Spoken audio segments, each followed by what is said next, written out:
Hi, ನಾನು Mohan from fashion tech Kannada. ತುಂಬಾ ಜನ ಕೇಳಿರೋ ಹಾಗೆ ಮೆಜರ್ಮೆಂಟ್ ಬ್ಲೌಸ್ ಇಟ್ಟು ಬ್ಲೌಸ್ ಕಟಿಂಗ್ ಯಾವ ರೀತಿ ಮಾಡ್ಬೇಕಂತ ನಿಮಗೆ ತುಂಬಾ ಡೀಟೇಲ್ ಆಗಿ ತಿಳಿಸ್ಕೊಡ್ತಾ ಇದ್ದೀನಿ. ನೀವೇನಾದ್ರೂ ಫಸ್ಟ್ ಟೈಮ್ ವಿಡಿಯೋ ನೋಡ್ತಿದ್ರೆ ಪ್ಲೀಸ್ ಸಬ್ಸ್ಕ್ರೈಬ್ ಮಾಡ್ಕೊಳ್ಳಿ, ಹಾಗೆ ಬೆಲ್ ಐಕನ್ ಪ್ರೆಸ್ ಮಾಡ್ಕೊಳ್ಳಿ. ನಾನು ಹೇಳ್ಕೊಡುವಂತ ಮೆಥಡ್ ಯಾವ ರೀತಿ ಇದೆ ಅಂದ್ರೆ, ನೀವು ಮೆಜರ್ಮೆಂಟ್ ಟೇಪ್ ಇಲ್ದೇನೆ ಬ್ಲೌಸ್ ಕಟಿಂಗ್ ನ ಮಾಡಬಹುದು. ಮೆಜರ್ಮೆಂಟ್ ಬ್ಲೌಸ್ ಇಟ್ಟು ಕಟಿಂಗ್ ನ ಯಾವ ರೀತಿ ಮಾಡ್ಬೇಕಂತ ತಿಳಿಸ್ಕೊಡ್ತಾ ಇದ್ದೀನಿ. ಈ ವಿಡಿಯೋನ ಎಲ್ಲೂ ಸ್ಕಿಪ್ ಮಾಡ್ದೇನೆ ನೋಡಿ. ನೀವು ವಿಡಿಯೋ ಸ್ಕಿಪ್ ಮಾಡಿ ನೋಡಿದ್ರೆ ನಿಮಗೆ ಇಂಪಾರ್ಟೆಂಟ್ ಆಗಿರೋ ಮೆಥಡ್ಗಳು ಮಿಸ್ ಆಗಿಬಿಡುತ್ತೆ. ಹಾಗಾಗಿ ವಿಡಿಯೋನ ಎಲ್ಲೂ ಸ್ಕಿಪ್ ಮಾಡ್ದೇನೆ ನೋಡಿ. ಹಾಗೆ ಈ ವಿಡಿಯೋ ಇಷ್ಟ ಆಗಿದ್ರೆ ಪ್ಲೀಸ್ ಲೈಕ್ ಮಾಡಿ. ಬನ್ನಿ ವಿಡಿಯೋ ಶುರು ಮಾಡೋಣ. ಏನಾದ್ರು ಫೋಲ್ಡ್ ಆಗಿದ್ರೆ ಸ್ವಲ್ಪ ಐರನ್ ಮಾಡ್ಕೊಳ್ಳಿ, ಇಲ್ಲಾಂದ್ರೆ ಮಾರ್ಕಿಂಗ್ ಅನ್ನು ಸ್ವಲ್ಪ ಕರೆಕ್ಟ್ ಆಗಿ ಬರಲ್ಲ. ಹಾಗಾಗಿ ಒಂದ್ಸಲ ಕರೆಕ್ಟ್ ಆಗಿ ಐರನ್ ಮಾಡ್ಕೊಳ್ಳಿ.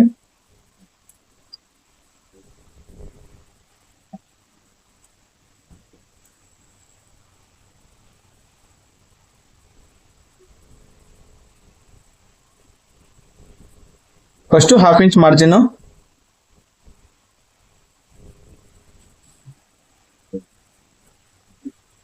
ನೋಡಿ. ಮೆಜರ್ಮೆಂಟ್ ಬ್ಲೌಸ್ ಇವಾಗ ಏನ್ ಮಾಡ್ಬೇಕಂದ್ರೆ, ಮೆಜರ್ಮೆಂಟ್ ಬ್ಲೌಸ್ ನ ಕರೆಕ್ಟ್ ಆಗಿ ಈ ರೀತಿ ಫೋಲ್ಡ್ ಮಾಡ್ಬೇಕಾಗತ್ತೆ. ಈ ರೀತಿ ಫೋಲ್ಡ್ ಮಾಡಿ ಇಲ್ಲಿಂದ ಅಂದ್ರೆ ಬ್ಯಾಕ್ ಲೆಂತ್ ನ ಕರೆಕ್ಟ್ ಆಗಿ ಮಾರ್ಕ್ ಮಾಡ್ಕೊಳ್ಳಿ. ಈ ರೀತಿ ಇಲ್ಲಿಗೆ ಬರುತ್ತಲ್ವಾ, 1/2 ಇಂಚು ಸ್ಟಿಚಿಂಗ್ ಮಾರ್ಜಿನ್ ಎಕ್ಸ್ಟ್ರಾ. ಓಕೆ, ಹಾಗೇನೆ ಮಾರ್ಕ್ ಮಾಡಿ ತೋರಿಸ್ತೀನಿ ನಿಮ್ಗೆ. ಮೆಜರ್ಮೆಂಟ್ ಇಟ್ಟು ಮಾರ್ಕ್ ಮಾಡಿ ತೋರಿಸ್ತೀನಿ. ನಾನು 13.5 ಇದೆ, ಇಲ್ಲೂ ಸೇಮ್ 13.5ಗೆ ಮಾರ್ಕ್ ಮಾಡಬೇಕು. ಆ 13.5 ಮಾರ್ಕ್ ಮಾಡಿದನ್ನ ಈ ರೀತಿ ಸ್ಟ್ರೈಟ್ ಲೈನ್ ಹಾಕಿ ಅಟ್ಯಾಚ್ ಮಾಡ್ಕೊಡ್ಬೇಕು. ಇವಾಗ ನೋಡಿ, ಬ್ಯಾಕ್ ಲೆಂತ್ ನ ಚೆಕ್ ಮಾಡೋಣ.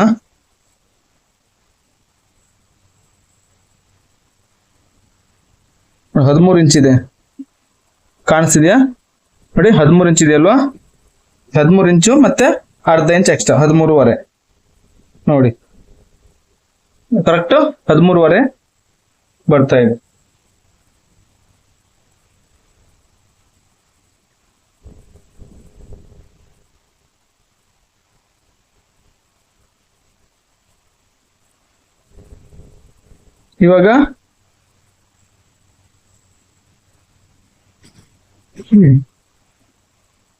ಇವಾಗ ಆರ್ಮೋಲ್ ಡೌನ್.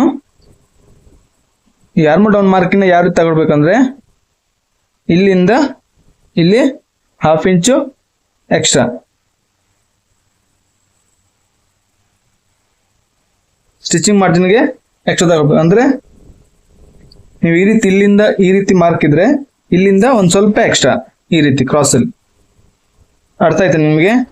ಇಲ್ಲಿಂದ ಇಲ್ಲಿಗೆ ರೆಡಿ ಇರತ್ತಲ್ವಾ, ಈ ರೆಡಿಯಿಂದ 1/2 ಇಂಚು ಎಕ್ಸ್ಟ್ರಾ ಮೇಲೆ 1/2 ಇಂಚ್ ಮೇಲೆ ತಗೊಳ್ಬೇಕಾಗತ್ತೆ. ಈ ರೀತಿ 1/2 ಇಂಚ್ ಮೇಲ್ಗಡೆ ತಗೊಂಡು ಈ ರೀತಿ ಮಾರ್ಕ್ ಮಾಡ್ಕೊಡಿ.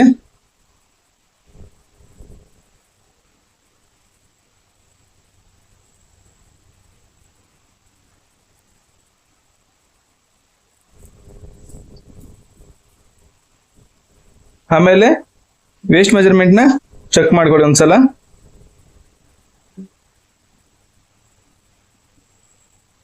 ನೋಡಿ 32.5 ಬರ್ತಾ ಇದೆ.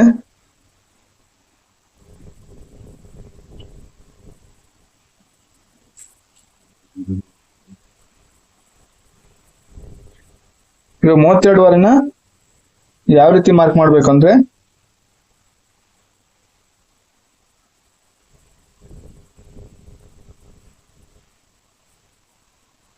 ಇಲ್ಲಿ ನೋಡಿ, ಈ ಬ್ಯಾಕ್ ಲೆಂತ್ಗೆ ಕರೆಕ್ಟ್ ಆಗಿ ಈ ರೀತಿ ಮಾರ್ಕ್ ಮಾಡ್ಕೊಳ್ಳಿ. 1 ಇಂಚ್ ಎಕ್ಸ್ಟ್ರಾ, 1.5 ಇಂಚು ಇಲ್ಲಿ ಎಕ್ಸ್ಟ್ರಾ. ಓಕೆ, ನೋಡಿ ಕರೆಕ್ಟ್ ಆಗಿ ಅಬ್ಸರ್ವ್ ಮಾಡ್ಕೊಳ್ಳಿ. ಈ ಜಾಯಿಂಟ್ ಇದೆ ಅಲ್ವಾ, ನಾನು ಕರೆಕ್ಟ್ ಆಗಿ ಕಾಣಿಸಿದ್ನಲ್ವಾ, ಇಲ್ಲಿ ಈ ಜಾಯಿಂಟ್ ಇದೆ ನೋಡಿ. ಇಲ್ಲಿಂದ ಕರೆಕ್ಟ್ ಆಗಿ ಈ ರೀತಿ ಇಟ್ಕೊಂಡು ಈ ರೀತಿ ಮಾರ್ಕ್ ಮಾಡ್ಬೇಕಾಗತ್ತೆ. ಓಕೆ, ಇವಾಗ ಚೆಕ್ ಮಾಡೋಣ. 32.5 ಇದೆಯಲ್ವಾ, 32.5 ಅರ್ಧ 16.25, 16.25 ಅರ್ಧ 8.2 ಬರುತ್ತೆ. ನೋಡಿ 8.2 ಕರೆಕ್ಟ್ ಇಲ್ಲಿಗೆ ಎಕ್ಸಾಕ್ಟ್ ಇಲ್ಲಿಗೆ ಬಂದಿದೆ ಮಾರ್ಕು. 1 ಇಂಚ್ ಎಕ್ಸ್ಟ್ರಾ, 1.5 ಇಂಚು ಈ ಕಡೆ stitching margin. Okay, waste measurement ನ ಮಾರ್ಕಿಂಗ್ ಮಾಡಾಯ್ತು. ಇವಾಗ ಚೆಸ್ಟ್ ಮೆಜರ್ಮೆಂಟ್ ನ ಇಲ್ಲಿ ಯಾವ ರೀತಿ ಮಾರ್ಕ್ ಮಾಡ್ಬೇಕಂದ್ರೆ ಇದನ್ನ ಕರೆಕ್ಟ್ ಆಗಿ ಈ ರೀತಿ ಫೋಲ್ಡ್ ಮಾಡ್ಬೇಕಾಗತ್ತೆ. ಈ ರೀತಿ ಫೋಲ್ಡ್ ಮಾಡ್ಕೊಂಡು ಇಲ್ಲಿ ಬ್ಯಾಕ್ ಲೆಂತ್ಗೆ ಕರೆಕ್ಟ್ ಆಗಿ ಈ ರೀತಿ ಇಟ್ಕೊಳ್ಳಿ. ನೀವು ಕರೆಕ್ಟ್ ಆಗಿ ಅಬ್ಸರ್ವ್ ಮಾಡ್ಕೊಳ್ಳಿ ನಾನು ಯಾವ ರೀತಿ ತಗೊಳ್ತಿದ್ದೀನಿ ಅಂತ. ಓಕೆ,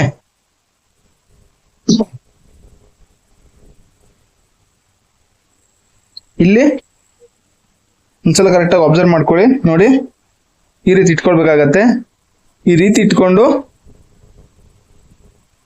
ಈ ರೀತಿ ಮಾರ್ಕ್ ಮಾಡ್ಬೇಕಾಗತ್ತೆ. ಓಕೆ, ಹಾಗೆ ಶೋಲ್ಡರ್ ಮಾರ್ಕಿಂಗ್ ಕರೆಕ್ಟಾಗಿ ಮಾಡ್ಕೊಬಿಡಿ. ಇವಾಗಲೇ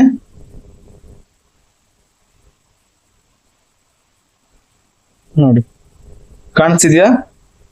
ಇದು ಸ್ಟಿಚಿಂಗ್ ಮಾರ್ಜಿನ್, ಈ ಕಡೆ ಸ್ಟಿಚಿಂಗ್ ಮಾರ್ಜಿನ್. ಇದು ರೆಡಿ ಇಲ್ಲಿಂದ ಇಲ್ಲಿ ತನಕ. ಓಕೆ, ನಿಮ್ಗೆ ಇವಾಗ ಈ ಮಾರ್ಕಿಂಗ್ ತೋರಿಸ್ತೀನಿ.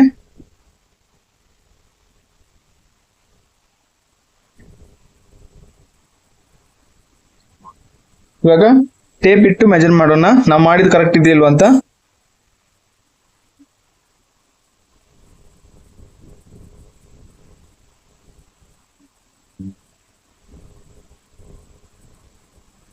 ನೋಡಿ 19 ಇಂಚ್ ಬರ್ತಾ ಇದೆ, ಕಾಣಿಸ್ತಿದೆಯಲ್ವಾ? 19 ಇಂಚು. 19 9.5 ಬರುತ್ತೆ. ಈ 9.5 ನೋಡಿ ಇಲ್ಲಿ ಇಡ್ತಾ ಇದ್ದೀನಿ ಇವಾಗ. ನೋಡಿ, ಓಕೆ, ಕರೆಕ್ಟ್ ಆಗಿ ಇಲ್ಲಿ 9.5, ಇಲ್ಲಿ 1.5 ಇಂಚ್. ಓಕೆ, ಇವಾಗ ಈ ರೀತಿ ಸ್ಟ್ರೇಟ್ ಆಗಿ ಲೈನ್ ಹಾಕೊಡಿ.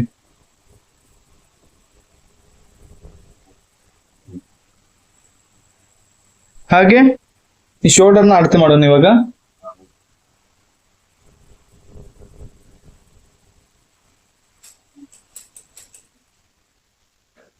ಈ ಶೋಲ್ಡರ್ನ ಯಾವ ರೀತಿ ಅಳತೆ ಮಾಡ್ಬೇಕಂದ್ರೆ ಎಲ್ಲೂ ರಿಂಕಲ್ಸ್ ಬರ್ದಿರೋ ಹಾಗೆ ಮೆಜರ್ಮೆಂಟ್ ಬ್ಲೌಸ್ನ ಇಟ್ಕೊಳ್ಬೇಕಾಗತ್ತೆ. ಆಮೇಲೆ ಈ ರೀತಿ ಚೆಕ್ ಮಾಡಬೇಕು. ಓಕೆ, ನೋಡಿ 10 ಇಂಚ್ ಬರ್ತಾ ಇದೆ. ನೋಡಿ 10 ಇಂಚ್ ಬರ್ತಾ ಇದೆ. ಇವಾಗ ಇಲ್ಲಿ ಚೆಕ್ ಮಾಡೋಣ. ನೋಡಿ 10.5 ಕರೆಕ್ಟ್ ಇದೆ ಅಲ್ವಾ? ಇಲ್ಲಿ 1/2 ಇಂಚ್ ಮಾರ್ಜಿನ್, ಈ ಕಡೆ 2 ಇಂಚ್ ಶೋಲ್ಡರ್ ಬೆಲ್ಟ್, ಈ ಕಡೆ 1/4 ಇಂಚ್. ನೋಡಿ, ಈ ಶೋಲ್ಡರ್ ಬೆಲ್ಟ್ 2 ಇಂಚ್ ರೆಡಿ ಬರುತ್ತೆ. ಓಕೆ, ನೀವು ಬ್ಯಾಕ್ ಪಾರ್ಟ್ನ ಈ ರೀತಿ ಮಾರ್ಕ್ ಮಾಡಿದ್ರೆ ನಿಮಗೆ ಎಲ್ಲೂ ಪ್ರಾಬ್ಲಮ್ ಬರಲ್ಲ. ಮತ್ತೆ ನೀವು ಟೇಪ್ ಯೂಸ್ ಮಾಡಬೇಕು ಅಂತಾನೂ ಇಲ್ಲ, ಮೆಜರ್ಮೆಂಟ್ ಬ್ಲೌಸ್ ಇಟ್ಟೇನೆ ಕಟಿಂಗ್ ಮಾಡ್ಬೋದು.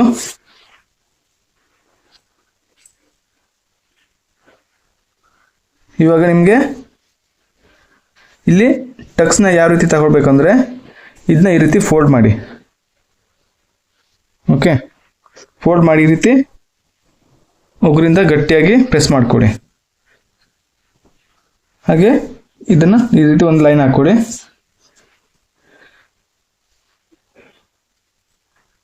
ನೋಡಿ, ಇದು ಡಾಟ್ ಪಾಯಿಂಟ್. ಇಲ್ಲಿ 1/2 ಇಂಚ್ ಆ ಕಡೆ ಈ ಕಡೆ 1/2 ಇಂಚ್ನ ಮಾರ್ಜಿನ್ ಬಿಟ್ಟು.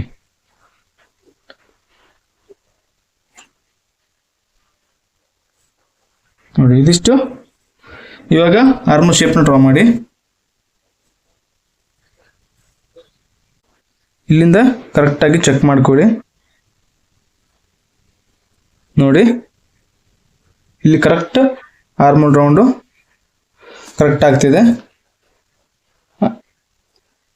ಇದು ಯಾವ ರೀತಿ ಚೆಕ್ ಮಾಡ್ಬೇಕಂದ್ರೆ ಇಲ್ಲಿ ಕಾಣಿಸ್ತಿದೆಯಲ್ವ ನಿಮಗೆ ಈ ಶೋಲ್ಡರ್ ಜಾಯಿಂಟು.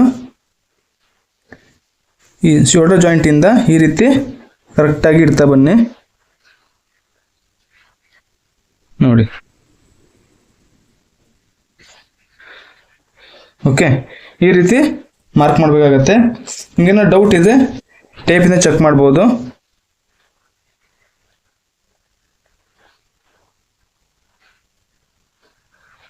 ನೋಡಿ, 8.5 ಬರ್ತಾ ಇದೆ. ಇಲ್ಲಿ 8.5ನ ಕರೆಕ್ಟಾಗಿ ಚೆಕ್ ಮಾಡ್ಕೊಳ್ಳಿ. ನೋಡಿ, ಓಕೆ, ಇದಿಷ್ಟು ಮಾರ್ಕಿಂಗು. ಹಾಗೆ ನಿಮಗೆ ಇಲ್ಲಿ ಬ್ಯಾಕ್ ಡೀಪ್ನ ಯಾವ ರೀತಿ ತಗೊಳ್ಬೇಕಂದ್ರೆ ಈ ರೀತಿ ಫೋಲ್ಡ್ ಮಾಡಿಕೊಂಡು ಈ ಬ್ಯಾಕ್ ಬೆಲ್ಟ್ ಇದೆಯಲ್ವಾ ಇದನ್ನ ಕರೆಕ್ಟಾಗಿ ಈ ರೀತಿ ಇಡಿ. ಇಲ್ಲಿ 1/2 ಇಂಚು ಅಂದರೆ ಒಂದು ನೀವು ಸ್ಟಿಚಿಂಗ್ ಎಷ್ಟು ಮಾರ್ಜಿನ್ ಬಿಡ್ತೀರೋ ಅದಷ್ಟೇ ಇಲ್ಲಿ ಮೇಲ್ಗಡೆ ಮಾರ್ಕ್ ಮಾಡ್ಕೊಳ್ಳಿ. ಓಕೆ, ಈ ರೀತಿ ಲೈನ್ ಹಾಕೊಳ್ಳಿ.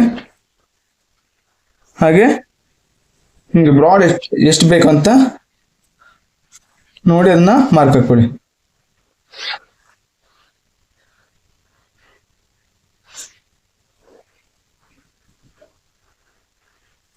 ಇದಿಷ್ಟು ಬ್ಯಾಕ್ ಪಾರ್ಟ್ ಮಾರ್ಕಿಂಗು. ಇವಾಗ ಕಟಿಂಗ್ ಮಾಡೋಣ.